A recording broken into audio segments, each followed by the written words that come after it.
a parent, I know the talk. These practices won't get students into the right colleges because they won't have the test scores, they won't have the knowledge base, and then they won't get into good jobs for the future. But we know that's wrong. We know that companies are seeking the very students that come from inquiry-based environments. We want question askers. We want people who are very creative. We want people who are emotive, right? Collaborative. Who offer something that AI cannot. Boy, it's a new world. So inquiry and philosophical thinking, they provide those skills for students. And if you notice, the economy is driving what the corporations need from workers, which drives what colleges are asking for from K-12. And I know, as someone who coaches students with inquiry to go to college, that colleges are looking for students that go way beyond the test score and the grades. Yes, that's still an important thing, but they want a different narrative. They want students who are leaders, who are collaborative, who are creative, who are critical thinkers. Welcome to the School Leaders Project, a podcast series dedicated to helping school leaders make positive changes in their schools and communities. In every episode, we talk to extraordinary thinkers and doers about their experiences and experiments with teaching and learning. The School Leaders Project is an initiative by Toddle, your all-in-one teaching and learning platform made for teachers and by teachers. Toddle offers a truly integrated experience, so all of your big picture curriculum planning flows seamlessly into day-to-day instruction, assessment, reporting, and parent communications. Toddle started as a passion project in a school that thought, hey, our teaching tech should be as cool and innovative as our teaching team. And we're now loved by more than 1,500 progressive K-12 schools all around the world. In today's episode of the podcast, we welcome the expert in inquiry and philosophy and my personal friend, Kimberly Mitchell. Kimberly Mitchell is the author of the Inquiry 5 strategy, and she really breaks this whole thing down for us. She talks about the dispositions we need and the skills we need to really practice inquiry. One of the things I love about Kimberly is that she invites us to make space for thinking about things, for not taking sides and considering different perspectives. And she just has so many tools at her disposal just to use and grow our practice. So the related resources section of this episode is going to be out of control if you've not checked it out yet. All right, my friends, we're in for a stellar episode with Kimberly. I hope you enjoy it, and let's jump right into that chat. I'm so excited to have one of my close friends, Kim Mitchell. Thanks for being on the show with us today. Thank you so much, Cindy. It's great to be here. So I'd love for you to set the stage for our audience. What is the work that you do that you are most passionate about? Honestly, I'm really passionate about helping students and teachers become protagonists of their school experience. Like, honestly, anything that really pushes the envelope for what's possible inside these places we call schools and classrooms. Creating spaces where teachers and students feel capable, supported, challenged, and full of wonder and inspiration. So that's sort of the lofty vision. As you know, Cindy, inquiry-based instructional practices and project-based learning, that's my bread and butter. That's what I've always loved to do. And that's what I've really focused on as a school leader. But there are two areas that I'm now sort of obsessed with. The first is bringing philosophy into the classroom and into schools. So philosophical thinking. I am a philosophy major, undergrad. I never thought I'd be a teacher. I was a philosophy major. What do you do as a philosophy major? Well, you become an inquiry leader, I guess. And then the other thing I'm really learning a lot about and curious about is how we can use inquiry and philosophical thinking with high school students as they transition to post-secondary, whatever that means for them. So this is something that I've found when talking with inquiry people, is that if you have a side passion of your own, it's almost better because then you have something to apply all this thinking towards, and your thinking becomes more complex. So can you dig a little bit into philosophy, the connections you see, and how that's grown your inquiry practice? Oh my gosh. I mean, the connection is right there. I mean, I'm sort of flabbergasted that we don't intentionally teach philosophy more inside classrooms. On the other hand, it doesn't surprise me because inquiry and getting students to ask big, expansive, bold questions is subversive, right? So if you think about how schools started, it was to create compliance, good workers, obedience. And so this is a practice that sort of challenges that traditional system. I think it's, gosh, how did I get into it? I teach at the University of Washington in Seattle, and there is a group, the philosophy department started a group called Philosophy for Children. It's now called Plato, Plato, Philosophy Learning and Teaching Organization. And I'm just jumping into their webinars, their meetings, their seminars. I'm a judge every year at the Ethics Bowl, where high school students come together and they discuss, they raise up ethical questions from case studies. I love the Daily Stoic. Now I'm just so attuned to all the ethical questions that are happening with, AI and all the advances in technology, but also the existential issues with climate change. And I think we need to apply philosophical questioning and some of the, and it's not all rooted in the Greek philosophers, right? Can you role play this for me? So let's say I'm a leader, and one of the ethical things you brought up that's really buzzy right now is AI, right? So if I wanted to get my team talking about this, what might be some strategies or lessons or tools that you would use? Oh, I'd probably start with a case study. So like a 350 word case study that talks about an issue that's come up in a school. So let's say we are middle school principals, and you would use something like an issue that comes up with Chat GPT and the ethics around that. And it would be a case study. It would just be, here's a situation. A student wrote an essay using Chat GPT. You're trying to figure out if this is plagiarism or not, the creativity involved, etc. And then you would present that to your staff in a staff meeting and have them get in small groups. And before they make a point about it, like give an opinion, you would say, just raise the questions. What are the ethical questions this raises? So what you're doing is you're modeling, what it might look like in a classroom of students with your teachers. You say, before you, stake your claim, let's elevate the questions. Let's listen to each other. And then let's talk about how you would sort this out.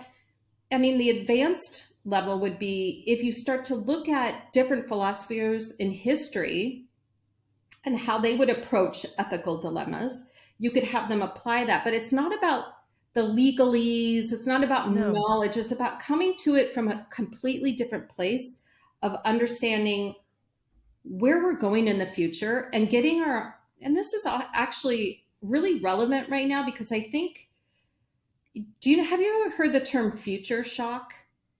No, but I'd like for you to explain it. Future shock was a term developed by, I know Charles Weingartner, who wrote Teaching as a Subversive Activity. This is in 1968, 1970, when a lot of things were happening, right? Cultural revolutions in the US. And these thinkers, education philosophers, they call themselves, said, here's the thing. People have it's very difficult for humans to integrate everything that's changing in this world right now. It's a lot, right? Yeah. And so you can shock people. It's the shattering stress and disorientation that we induce on individuals by subjecting them to too much change in too short of a time. And COVID. Like COVID, right.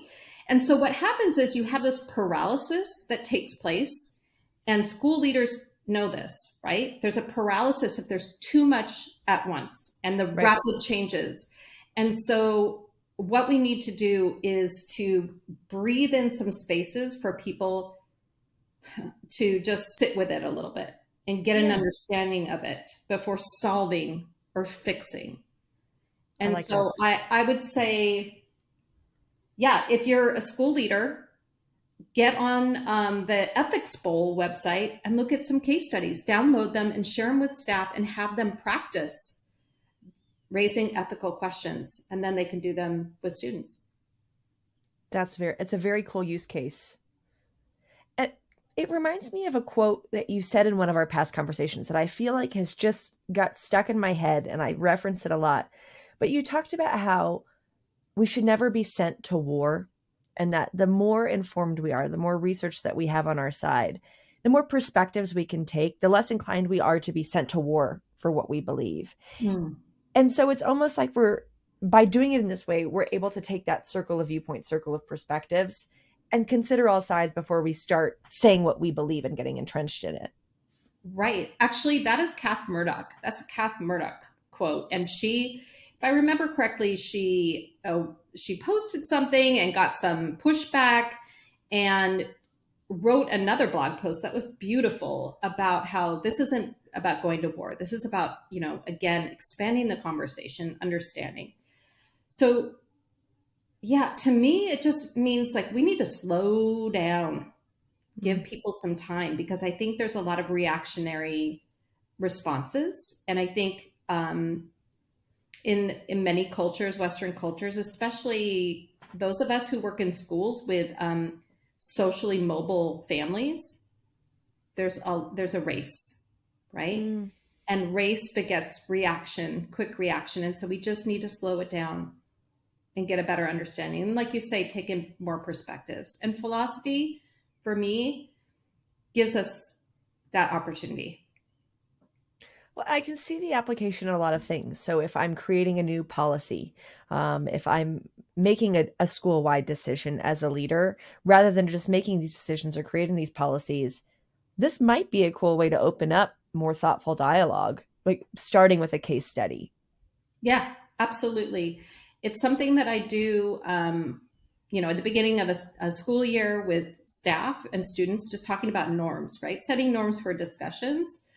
Instead of saying, okay, let's all get together in groups and think of the things that are important, another approach would be, let's look at a case study. Let's look at a real story. Talk about what you would do in this situation. It's coming at things a little bit more creatively. Or here's another one. And this is another website that I think school leaders should bookmark. It's Liberating Structures. And they have a list of 33 different conversational structures that they can use. It's designed actually for the corporate world and for nonprofits with adult learning. And one of them is called Heard, Seen, Respected. Can you imagine at the beginning of a school year as a school leader, having your teachers go one-to-one, pair up with one person, ideally someone they don't know very well, knee to knee, tell each other about a time when they felt they were not heard, seen, and respected. And the purpose of this is not to fix them or make them feel better, or it's just to listen. And once you hear someone's story about that time, you become acutely aware about what you should avoid doing as someone in conversation. Yeah. That, to me, is the best way to establish norms, because then you're creating authentic empathy based on real stories. So, yeah, I think making better use of the staff meeting, and I think thinking about, and I know we'll probably get into this, how do we as leaders model inquiry-based practices? Yes. This is what I'm talking about. Making use of every opportunity, the staff meeting, the parent meeting, the one-on-ones, the committee meetings, every opportunity to model creative thinking and inquiry-based practices. That's so much of what I love about your work, is that I think a lot of the big misconception around inquiry-based learning is that it's something I do in my classroom. It's a type of way I organize my lesson plans, or it's the thing that I'm teaching. And I think what you help people to see is that inquiry is a stance. It's a way of being and relating to others. And there's so much capacity for growth in that. So might we pivot to talk about your inquiry 5 and how you build those cultures of inquiry? Yes, yes. It is a stance. It is a disposition, as Trevor McKenzie will say, a mindset, right? Right. Like, and that's why it's so hard to actually do, because it's not a step-by-step process, right? If Right. it's a disposition, it's a set of beliefs that undergird what you're doing. How did I come up with those inquiry 5? Okay, 30 years of watching inquiry-based teachers is really my answer. And then just tons of reading and studying and reading transcripts and listening to others who have come before me. And there are many, right? But I would say the moment where I realized I have to give teachers and leaders more than just, oh, it's a stance and it's, Right. these esoteric, you have to like give something that people can hold on to and move with initially, some structure. I was challenged. This was a long time ago. In the late 90s, I was working with International Baccalaureate, and I went to a school and I said, the foundational pedagogy of IB schools is inquiry. And I remember it was a woman, a teacher in the back row, just raised her hand and said, I don't know what you're talking about. Show us what you mean. Awesome. Right? Awesome. And terrifying. Yeah. I need to come back. I need to put my money where my mouth is. I need to come back to the school. I need to model inquiry. And I did. I went back to that school and I went to classrooms with teachers watching me and tried to implement an inquiry lesson with their students. Oof. And I'm pretty sure it wasn't beautiful. It was probably, there are moments of beauty and there was moments of it going sideways, but they so respected me being willing to try it out with them. What happened after that was this bubbling up, these conversations with teachers who watched, saying, I noticed this kept happening, or I noticed this was your reaction. And so what I tried to do is distill those things that you see, no matter what grade level, no matter what subject, what are the things we see happening in the best inquiry classrooms? Ooh, okay. And so the first two are dispositions. They're definitely mindsets. The first is that you have a belief that it's a relationship. It's you need to get personal, right? Yeah. And that knowing students and having them know each other, and then all of you having a relationship with the content is really, really important.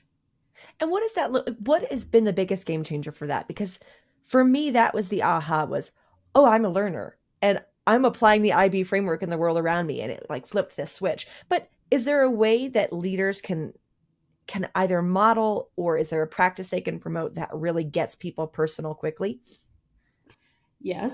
I would say start with routines and structures. So you might even there's one that I came across recently. It's called the daily dedication.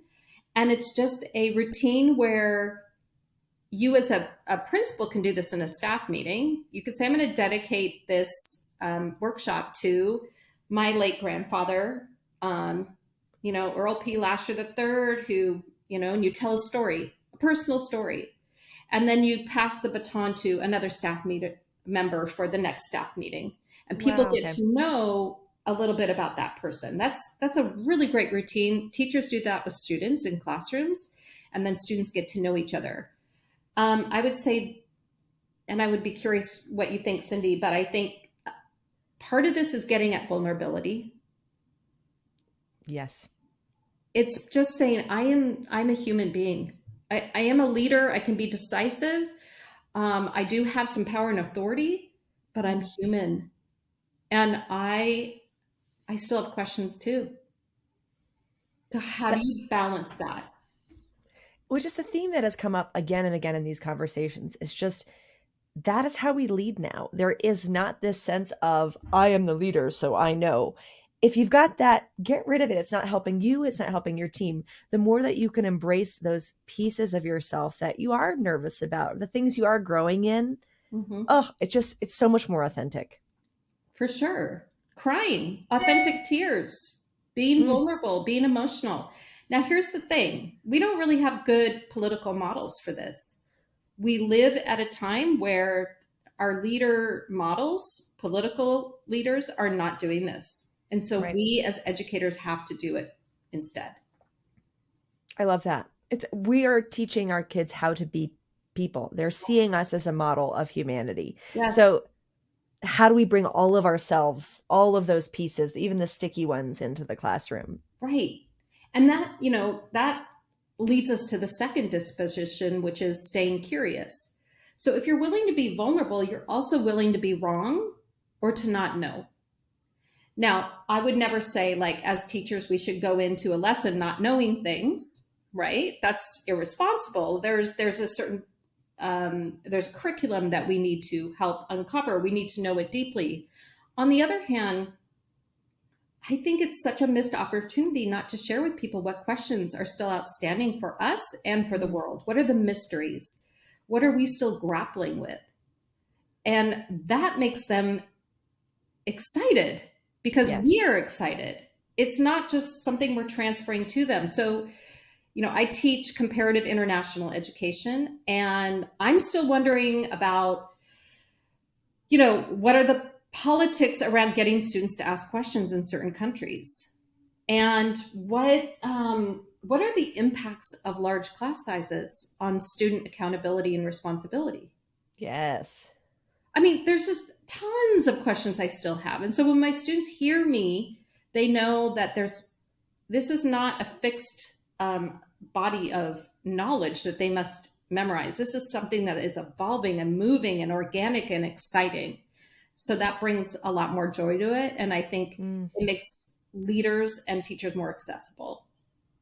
Well, and that's where the play comes in. Like curiosity and play and flow come from that space. Like my new burning question is, where do the have tos come from? Like every leader you talk to says, oh, well, we have to. Where do those come from? And who's making those? And how do I talk to them? Yeah, I mean, imagine like when I was a principal, I remember staff meetings where I would get nervous. Like, I know I'm going to get some tough questions and I know who they're going to come from. What if I got ahead of that? What if I came into the meeting with my own questions or with their questions already in mind instead of feeling like I have to, I had my back against the wall and I had to defend? Yeah. Refuse to be sent to war. I love it. Refuse to be sent to war. Yes. Kath Murdoch. Hat tip. So those are the two, sort of dispositional things that bubble up in inquiry classrooms that, it's called the inquiry 5. Why? Because it's much easier to remember 5 things and not 10. The last 3 are ask more, talk less, right? Encourage evidence, especially important in this day and age with so much information of varying quality. And finally, extend thinking time, which is, to be honest with you, Cindy, I still have a really hard time doing because I talk fast, I move fast. I mean, I feel like it's just being raised in schools, spending my entire career inside these schools where the pace is frenetic. It's and there's so much on the plate. The plate has stayed the same size. We'll just keep adding more onto it, but we still have the same amount of time in the day. So how do we do that? How do we make more think time when there is so much going on? Again, like I'm still working on that. I think you have to make choices. You have to know what's important and what's not important and let some things go. Tricky stuff. Very tricky. I think a lot of our audience will be interested in the data point, right? So can you talk a little bit more about that, of how we can use data in joyous ways, in life-bringing ways, in valuable ways that grow our practice versus shut kids down and shut learning down? Yeah, I'm looking at my screen because I wrote some ideas down for this. I mean, here's the thing. Data can be really exciting, and it can be really exciting to collect it. I think the first thing that I think about is when it's right to collect data, like who drives that data collection. I think it should always be the person who is asking for it. We should wait for them I think it's hard to force people to take in feedback when they're not ready and to give them data when they're not ready. So everything I say would be like ready the environment for it, for someone to be able to listen.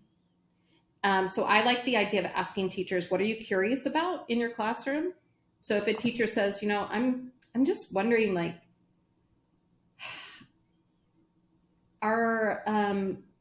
why are these 5 students never talking and these 6 students always talking? And am I right? Is my perception correct?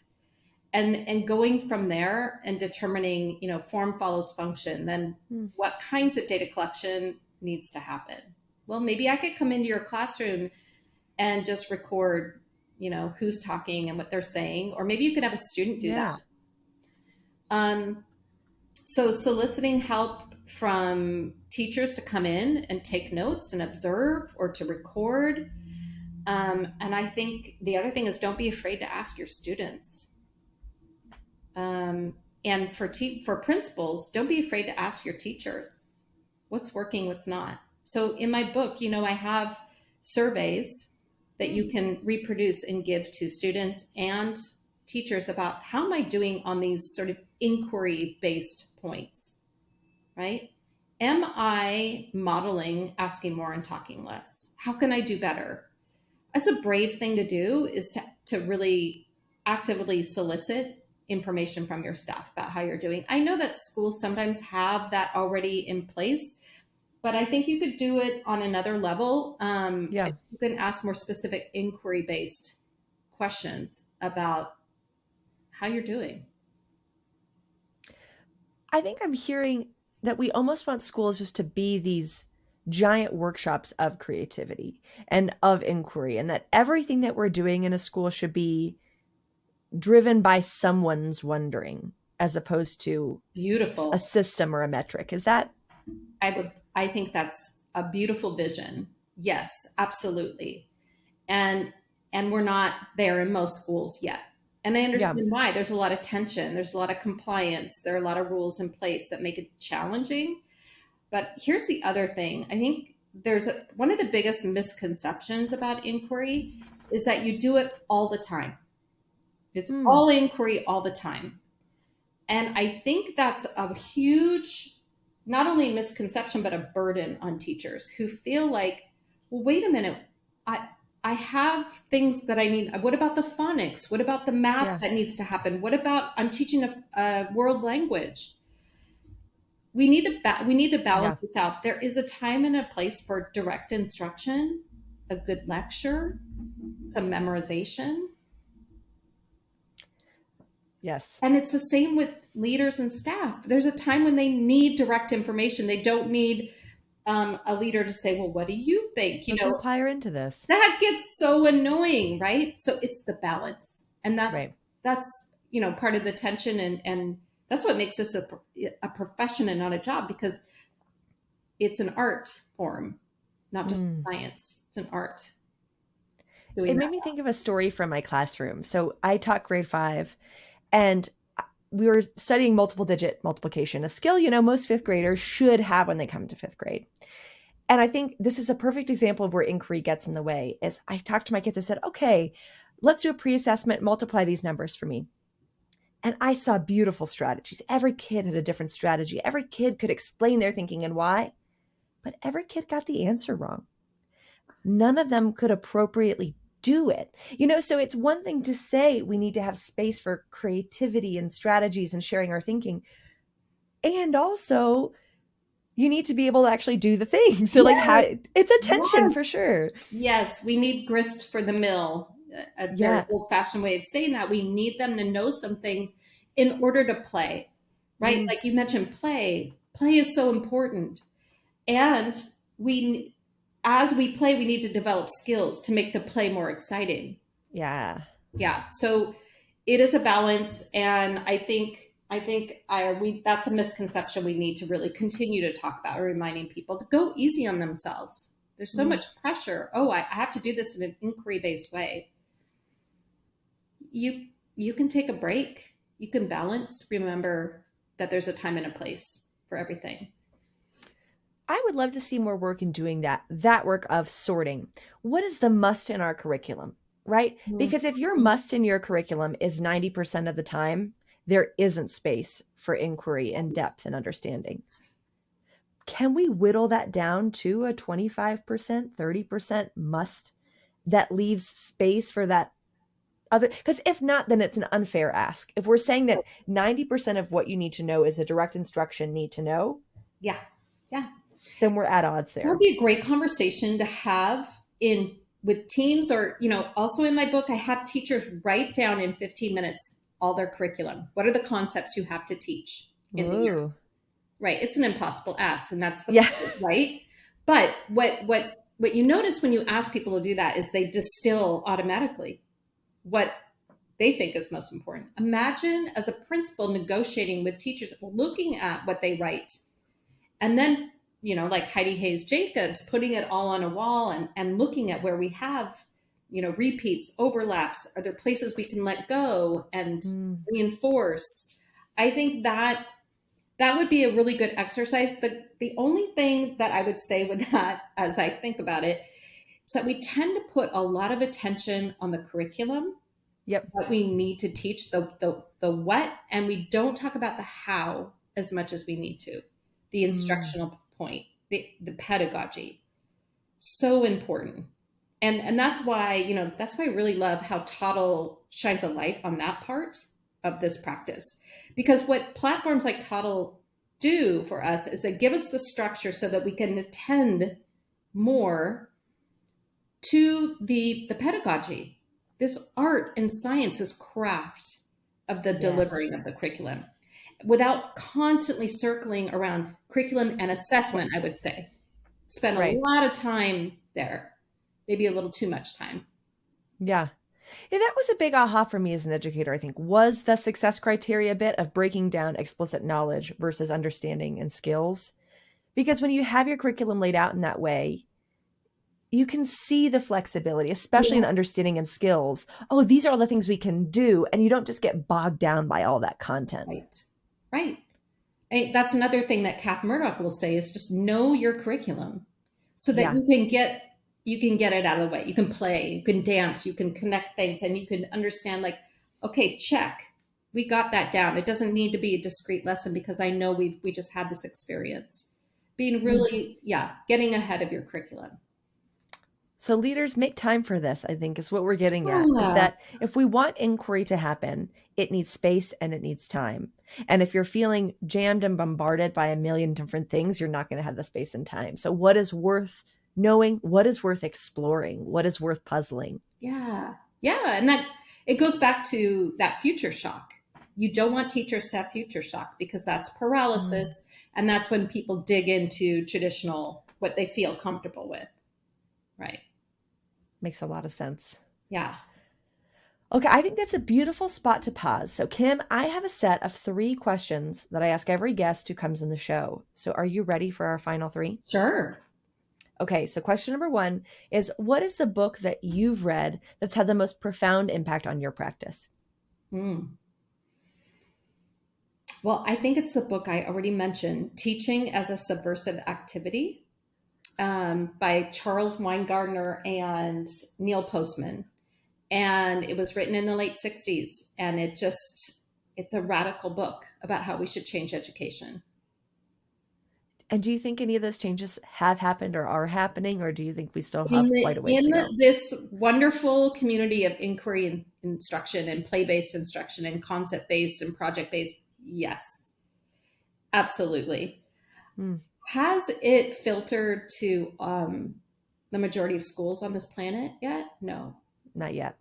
Not yet. And this is a book that was written a long time ago. So we're still working on it. Old habits really die hard. And I would say the other misconception with inquiry is that these practices won't prepare students for the future. Or let's just be more explicit. This is as a parent, I know the talk. That these practices won't get students into the right colleges because they won't have the test scores, they won't have the knowledge base, and then they won't get into good jobs for the future. Okay.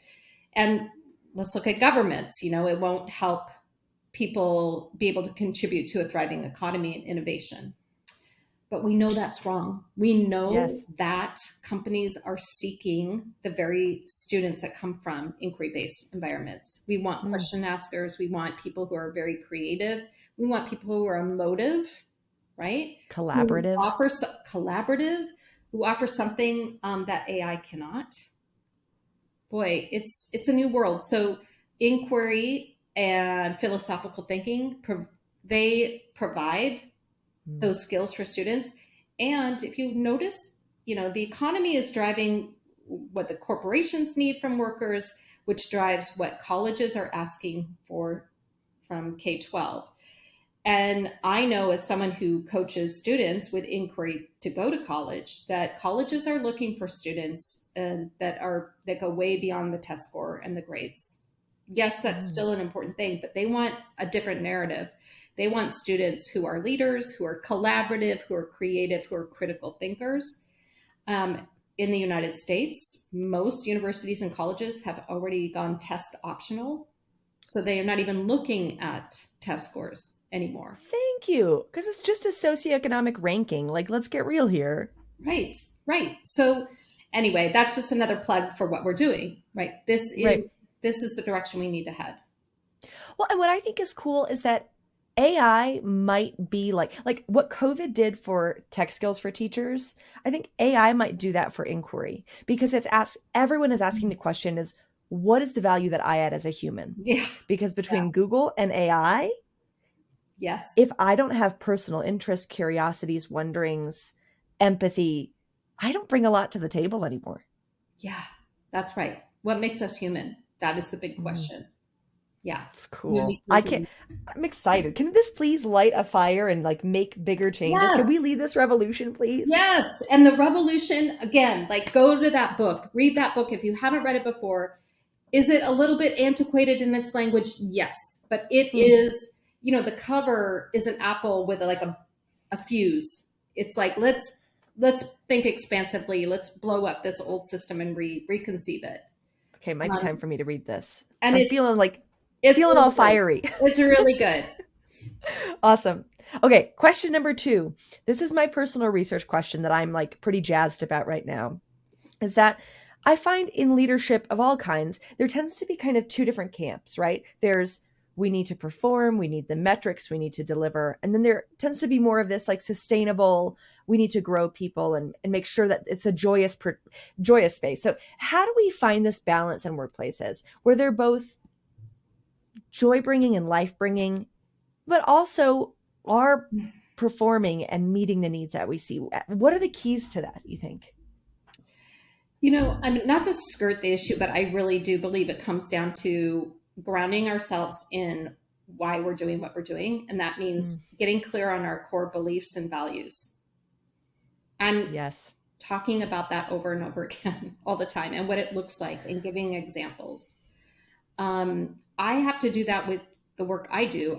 Every year I go through my beliefs and my values. So for an example, I believe that asking great questions is at the heart of solving our world's most pressing problems. Beautiful. I believe that teachers are uniquely positioned to promote freedom and a more just society. And I believe that teaching is a team sport. And that we need each other, right? And my core values, and I want to give credit to Trevor McKenzie and Kath Murdoch, because the 3 of us, when we started working together, I remember in one conversation, Trevor said, well, these are my core values. And Kath and I looked at each other like, we don't have that clearly articulated. And that is really key. And this is not those endless mission and vision statement conversations. No. Okay. I mean, how many of us have spent hours talking about that? It's just really getting to the core of who we are and what we believe. Personal values. Personal, right? So for me, it's connection, it's vulnerability, it's understanding, tenacity, and trust. I have those on my website. I even have there. Yeah, a little bit more context about why these are my core values. And you know what? Next year, They may change. I'll keep revisiting them over and over again. But when the going gets tough, the tough get curious. And it will get tough. There's always going to be something happening, whether it's a pandemic or AI or an angry parent. And so when we have that touchstone of our beliefs and values, it makes it easier to make decisions. Will we make to sort? How do we make joyous places like beyond that? So if I believe that teaching is a team sport, then I provide time for my teachers to get together. Time and values are themes. I give them a voucher to have a drink together once a month. Nice. Right? So putting your beliefs into actions. If I believe that asking great questions are important, then I, as a leader, ask great questions and I help my teachers ask great questions. I don't just provide answers at the staff meeting. I ask questions. So it's, again, looking at all of our beliefs and values and saying that how does that manifest day to day? Be explicit, be clear. Yeah. Remind me to send you, I created this system of journaling. It's like a daily way to reflect on your values that I found to be pretty transformative. Ooh. But I wonder, do you have other tools that help leaders to identify those values and beliefs that you've created or that you've used? I use Brené Brown's list of core values. Oh, Brené. And then I have people pick 10 from the list. And they add more to the list. Mm-hmm. And then I have them continue to distill until they're usually about 5. And then I ask them about the story that undergirds that belief system. Tell me a story about a time when that belief was in action for you. And then you can future focus. How might this, show up? So nice. I start with a list because it provides some structure around talking about that. Do you have that process outlined anywhere that we could share in show notes? Yeah, or absolutely. Yeah? Yes. Okay, guys, we'll put that in show notes. College coaching with my students is that I run them through the core values part. I also do something called Johari window, which is a way of getting people to understand how they perceive themselves and how others perceive them. So they get a list of 56 adjectives. They pick the 5 that they think represents them as a person most. And then they ask a few people to also weigh in and pick the 5. And they look for, where there's agreement, where there are blind spots, what people are saying that don't show up on your list. And so it's a great way to understand how you show up for other people. Well, and as a leader, to do that anonymously would be very cool and get like a word cloud of how people perceive you. Woof. Wow, that would be insightful. I'll send you for the show notes, the Johari window, the modified Johari window too. Cool. Okay, lots of fun resources to dig into. Okay, final question for you. You have worked with schools around the world. You've written books on inquiry. You've been in so many classrooms. If you could stand up on a stage and talk to every leader in the world and give them one piece of advice that you think would just be revolutionary, what would be your one piece of advice? Oh my gosh. No pressure. One piece of advice.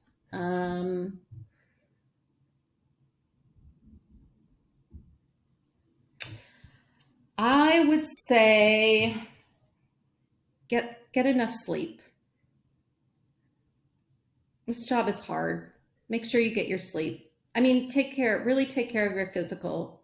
We're talking about sustaining energy over time, that we live in a physical body. And when that physical body is not rested, it's hard to be patient with people. It's hard to be empathetic. It's hard to lead. I love that. I'm a 9-hour-a-night kind of gal myself. So me too. So, it's more of a euphemism for take care of yourself so you can take care of others, right? But sleep to me is really important. So pivotal. And if you don't prioritize it, if you don't prioritize sleep, everything else, like you said, it kind of is a slippery slope from there. Right. Yeah. Yeah. Amazing. Well, Kim, I just always have such a fun time talking with you. I almost forgot we were recording. Me too. Cindy, thank you so much. Always a pleasure. Such a pleasure. Thanks for being on.